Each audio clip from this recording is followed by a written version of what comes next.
반갑습니다. 저는 조세핀 킴입니다. 예, 이런 귀한 자리에 만나게 돼서 너무 반갑고요. compares to your embrace, light of the world. 사실 특히 부모님이라면 요즘 가장 큰 고민이 있으시죠.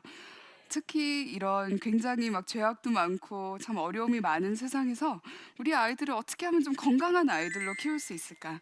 사실 예전까지는 우리의 초점이 어떻게 하면 성공적인 학생을 키울까였다면 이제는 좀 초점을 바꿔서 건강한 사람, 그렇죠. 특히 스트레스가 있어도 잘 이겨내는 사람 너무 중요하죠. 네. 그래서 오늘 생각하실 거는 부모면은 내가 정말 부모로서 해야 하는 것들, 그리고 내가 아직 미혼이고 싱글이라면 내가 얼마나 건강한지 한번 살펴볼 수 있는 시간이었으면 참 좋겠습니다. 네, 정말 불안한 세상에서 확고한 아이들 키워내기. 이제는 우리 모두의 키워드가 자존감이어야 된다라고 생각을 해요. 네, 한번 보실까요? 이거 보시면 어떤 생각 나세요? 스트레스. 근데 스트레스에 대한 연구를 보면 우리는 다 스트레스가 있어요. 여기 스트레스 없으신 분? 한 분도 안 계시죠? 네, 스트레스가 없으시면 그것도 아마 조금 저랑 상담하셔야 되는 거예요. 스트레스가 다 있는데 스트레스에 대한 연구를 보면 사실 스트레스가 얼마나 많이 있고 얼마나 자주 있고 또 얼마나 이게 오래가는 스트레스고 또 그 도가 얼마나 지나치고 이거는 다 상관없대요. 사실 상관 있는 부분이 딱 하나 있는데 정말 우리가 그 스트레스를 인식하는 그 방식과 또 우리가 반응하는 거, 그게 참 중요해요. 그럼 우리 한국 학생들이 이 스트레스에 대해서 어떻게 생각하고 있는지 한번 보시겠습니다.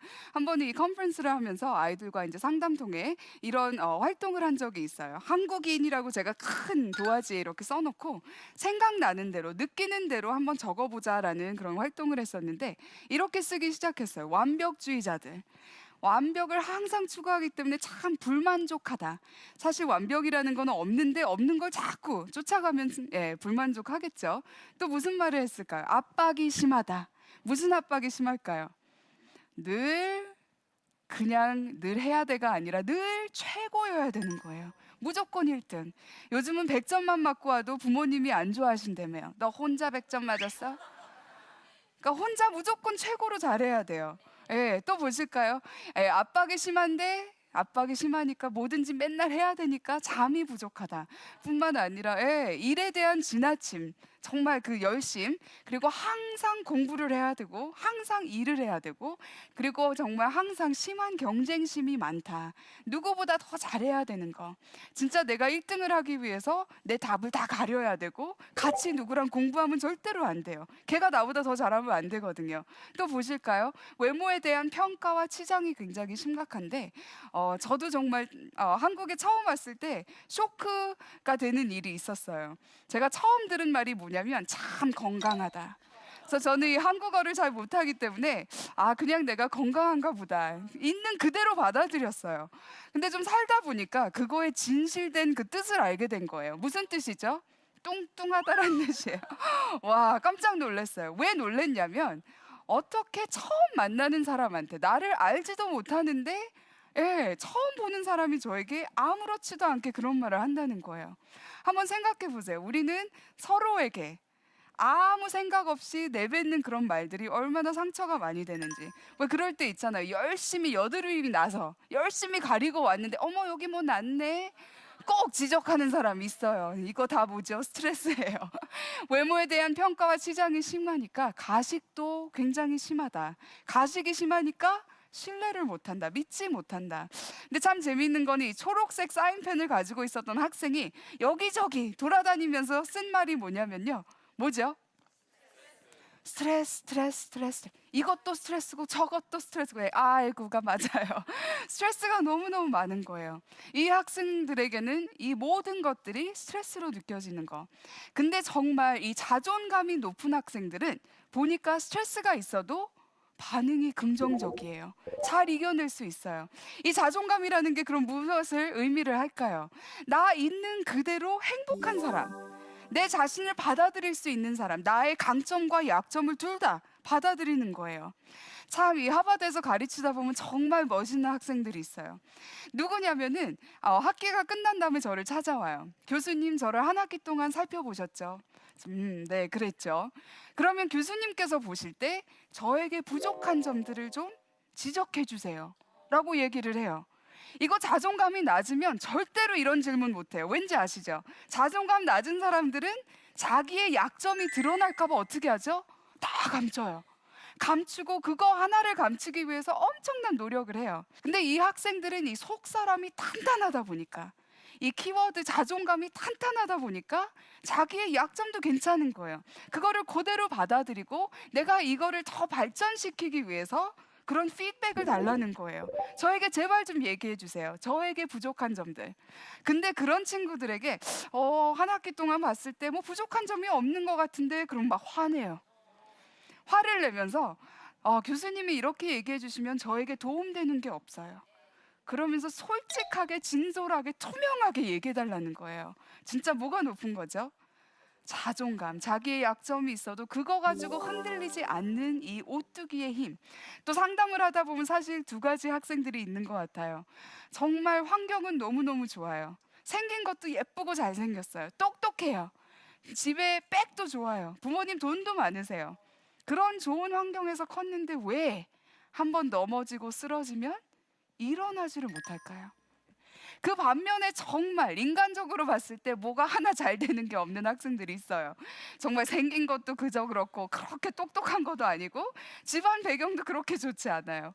근데 이런 학생들은 특이해요. 한 번 넘어져도 툭툭 또 일어나요. 오뚜기의 힘이에요, 진짜. 또 일어나고 또 일어서고 실패를 하고 그래도 좌절하지 않고, 지난번엔 내가 이런 방식으로 했으니까 이번엔 이렇게 한번 해봐야지 하고 계속 과정을 즐기는 그런 학생. 와, 바로 이런 학생들이 스트레스를 잘 반응을 하고 대처하는 학생들이구나. 그러면 어떻게 이 자존감을 키울까요? 저는 부모님 딱 한 가지밖에 없다라고 생각이 돼요. 관계예요. 관계를 만드는 거. 우리 아이와 이제 관계를 만들어야 되는데, 관계 만드는 방법도 딱 한 가지밖에 없죠. 그게 뭘까요? 시간 투자. 텔레비전도 보시면서 대화도 좀 하시고, 너는 저거에 대해서 어떻게 생각하니? 나는 이렇게 생각하는데 너는 어떠니? 하고 이 관계를 쌓는 거.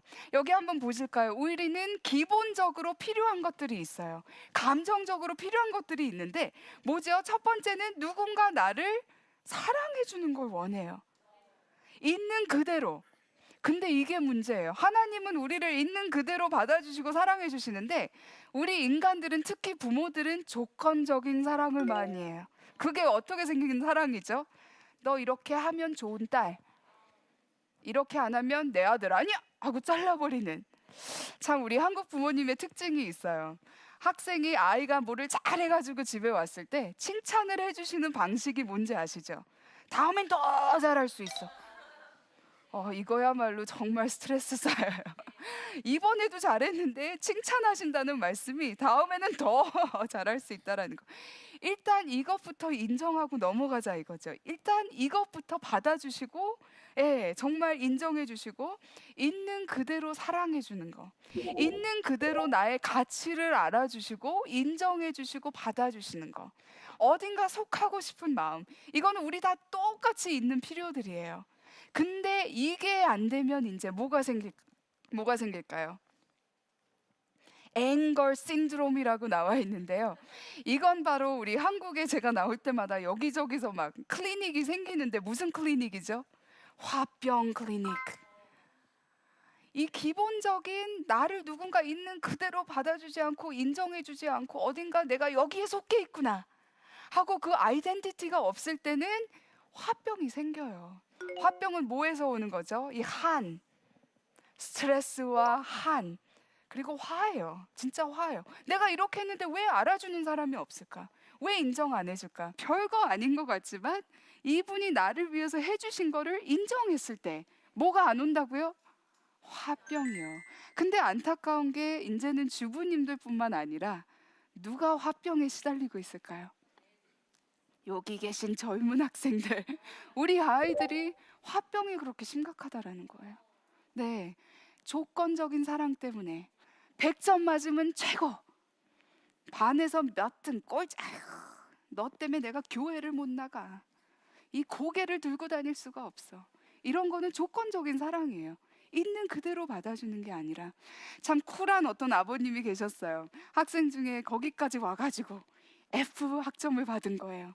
F가 fantastic 아닌 거 아시죠? 너무너무 속상한 거예요.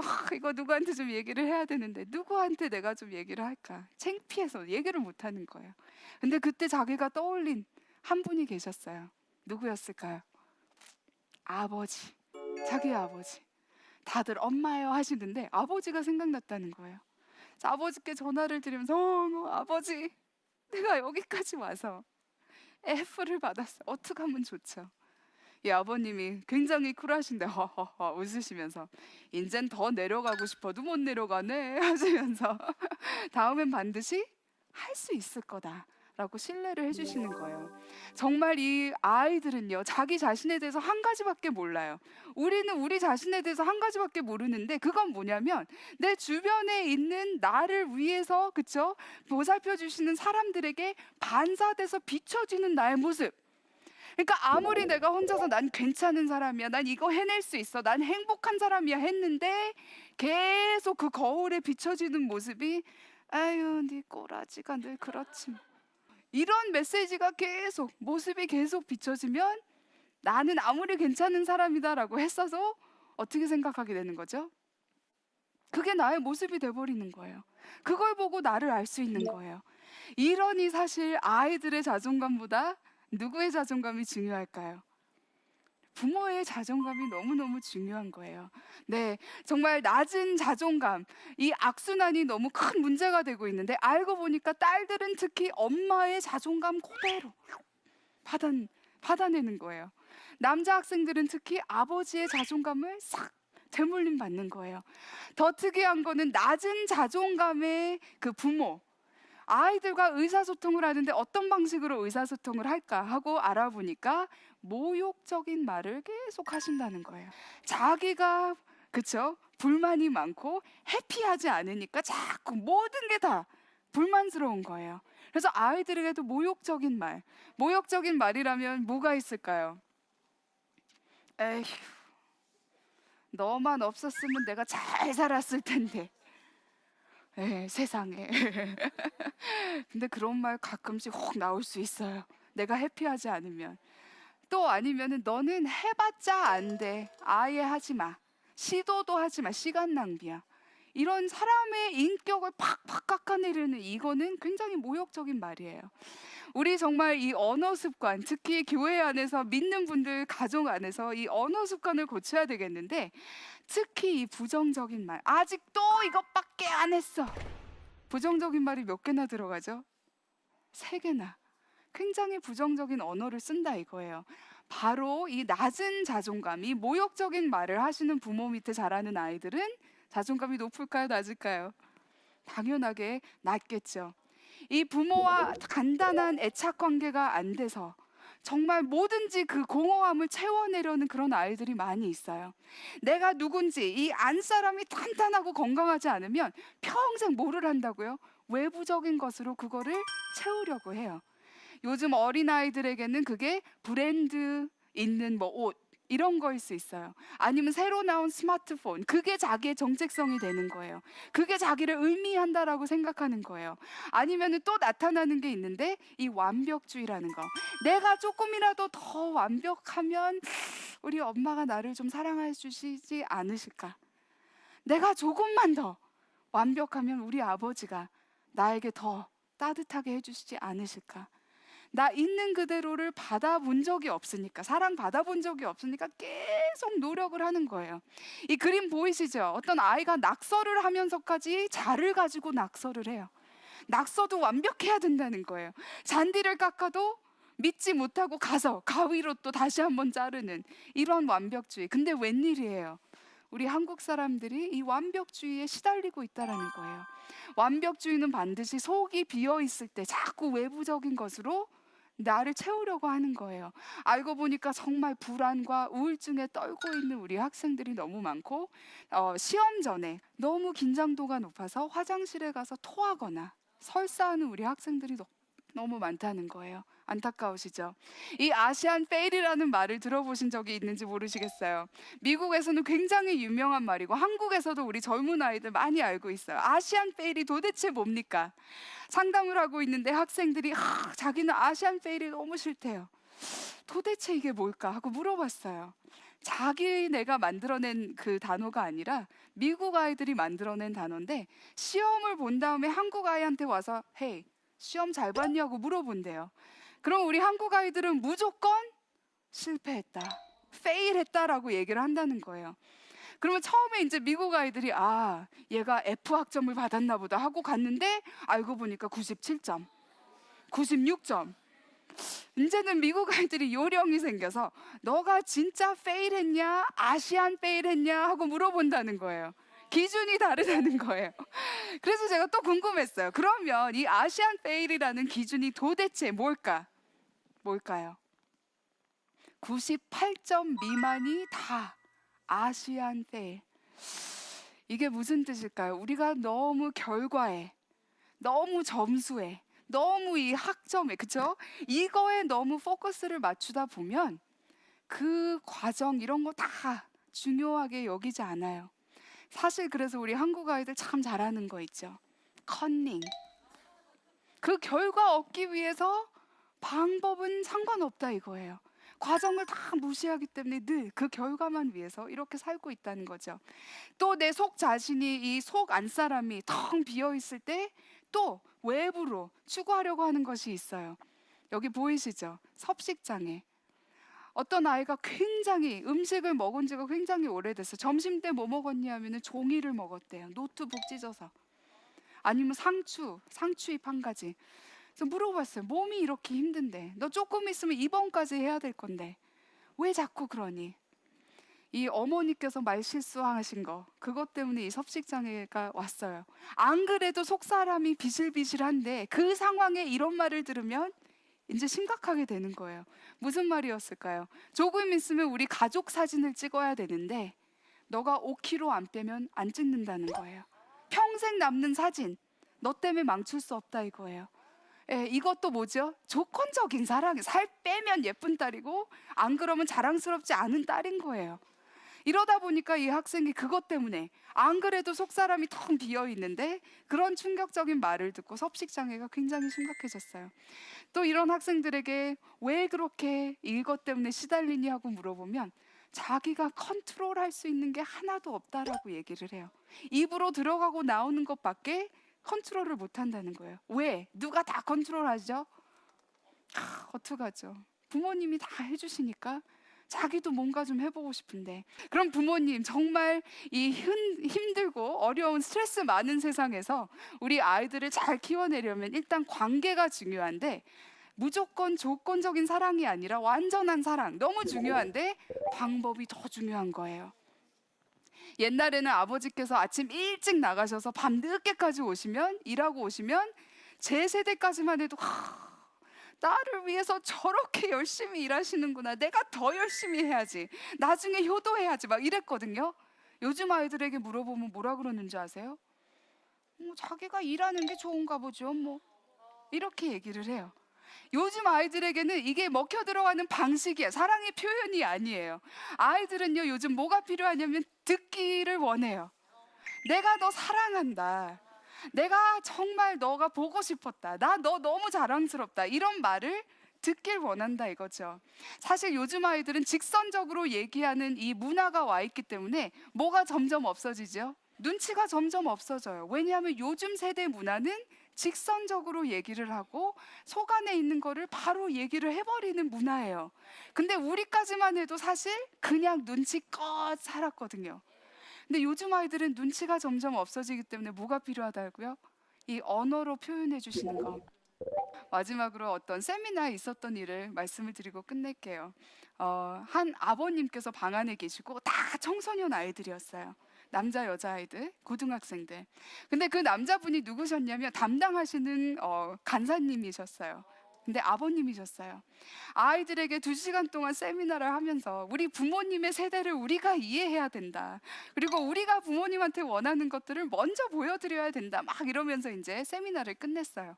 근데 전 상담자다 보니까 그 아버님의 아들이 그 자리에 앉아 있는 거예요. 그래서 기회다.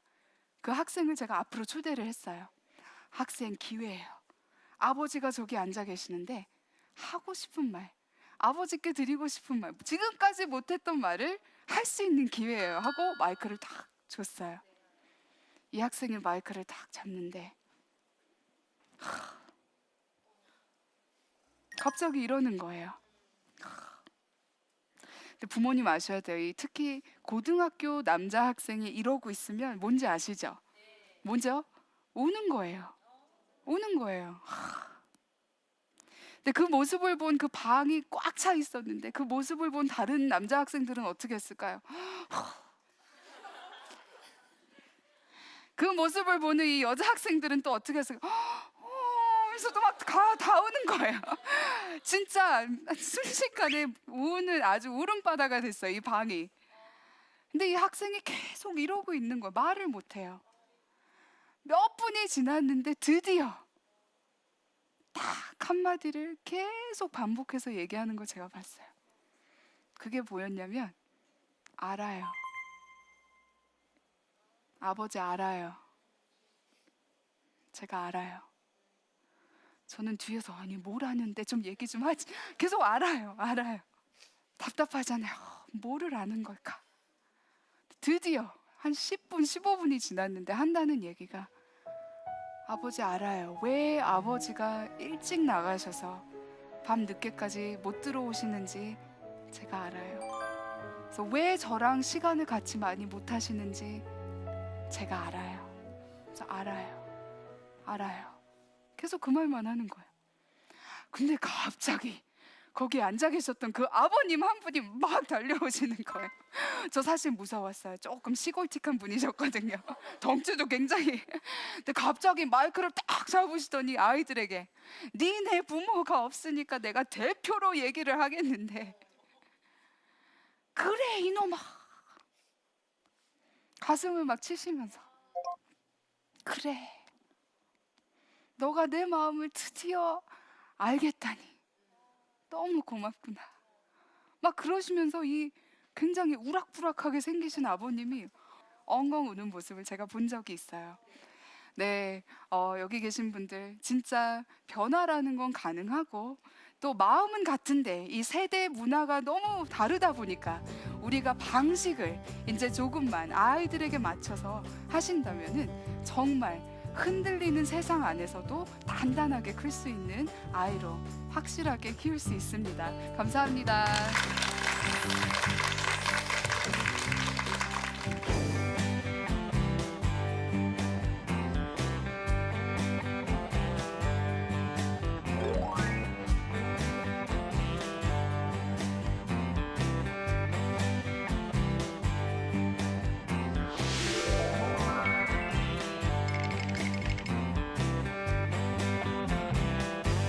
네, 질문을 이렇게 주셨는데요. 첫 번째 거는 크리스찬 부모들의 행동 가운데 아이에게 가장 상처가 되고 해서는 안 될 것이 있다면 어떤 것일까요?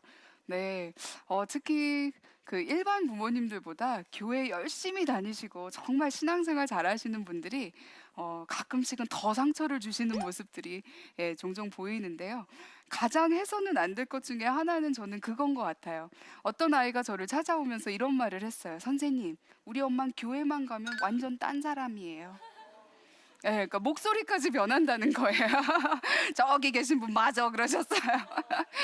근데 그게 무슨 뜻일까요? 정말 집에서 보여주시는 모습이랑 외부에서 보여주시는 모습이랑 일치가 돼야 되는데 하나의 쇼로 보였을 때는 정말 상처되거든요.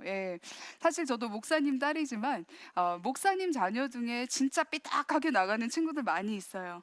근데 그 친구들과 얘기를 하다 보면 이런 얘기 자주 해요. 어떻게 자기 아버지는 그 강대상에만 쓰시면 저 같은 입술에서 저런 말들이 나올까?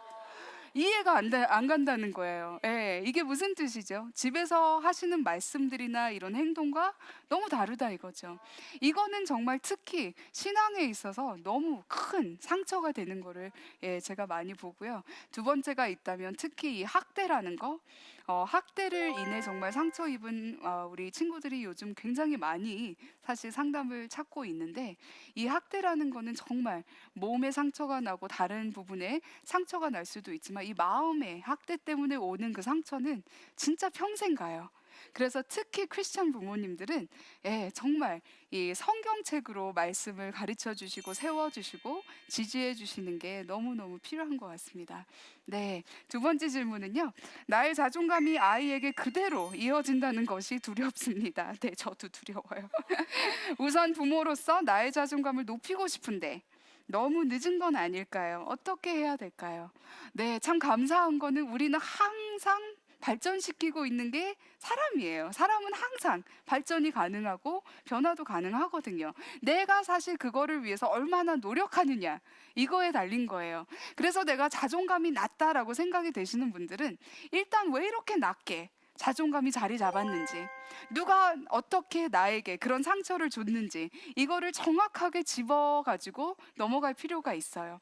그리고 그거에 대해서 진짜 그것이 내 잘못이었는지, 사실 어렸을 때는 집안에 안 좋은 일, 뭐 부모님 싸우시거나 누가 사고가 나도 특징이 있는데 다 자기 탓으로 해요.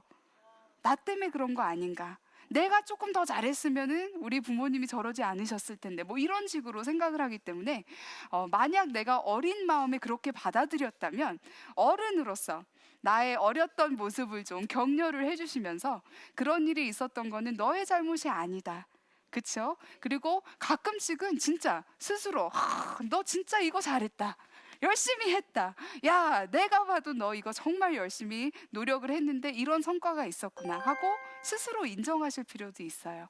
그래서 그러다 보면은 정말 내 자신에 대해서도 관대해 줄 수 있고 남에 대해서도 특히 관대해 주는 모습을 볼 수 있거든요. 그래서 결코 늦지 않았고 오늘부터라도 우리가 열심히 내 자신의 회복을 위해서 정말 기도하시고 또 나의 어렸던 그 상처받은 모습을 좀 어루만져 주시면서 정말 격려도 해주시면서 이런 일이 있었는데 너가 이렇게 잘 컸구나, 그래도 이렇게 열심히 노력하는 사람이 됐구나 하고 나도 인정할 거를 인정하고, 그리고 뭐니 해도 정말 나는 내 자신을 사랑할 수 없을 때 정말 나를 만드신 하나님께서 나를 조건 하나도 없이 그냥 있는 그대로, 내가 뭐를 더 해도 똑같은 사랑, 내가 뭘 덜 해도 똑같은 사랑이에요. 믿으시죠?